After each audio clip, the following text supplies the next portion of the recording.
So this is what, number 11 on a 12.6? Alright, so we've got the limit x and y tending to 0, 0, a sine of the quantity x squared plus y squared over x squared plus y squared. And there's some substitution in this weird hint, right? Maybe it would be easier if I just thought about what they were trying to tell me.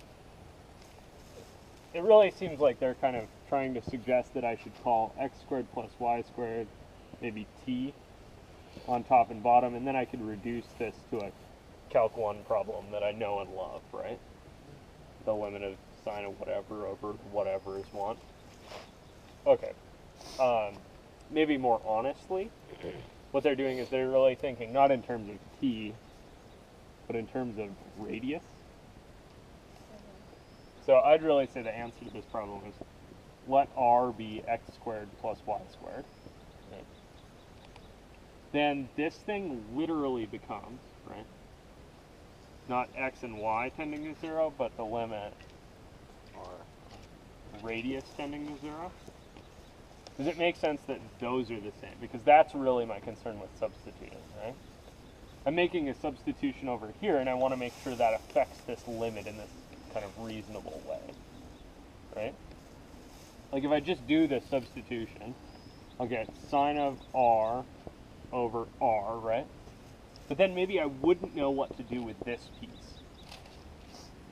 But because the radius, right, of this thing is given by x squared plus y squared, I know that if I'm sending this to 0, that's sending the radius to 0.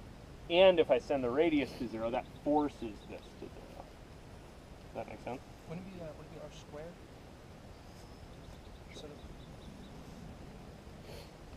It amounts to the same thing, of course, right? But I need to know that I need to know that this piece means the same thing as this piece. Right? That's where your substitution of just let t equal would kind of break down. You wouldn't have a good reason to say, now I'm sending t to 0 when before I was sending x and y to 0. So it's just kind of a different pathway to get to 0, 0. Yeah, it's kind of a different, let's see, the different thought isn't a pathway thing, right? Here what I'm doing is I'm squishing down how far that point can be from 0, 0, right? That's exactly the same thing this means, right? So this and this limit of x and y tending to 0, 0 isn't different from the limit of r squared tending to 0. Those actually mean the same thing. If I just kind of willy-nilly let some function of x and y be t, then I maybe don't know anything about this piece.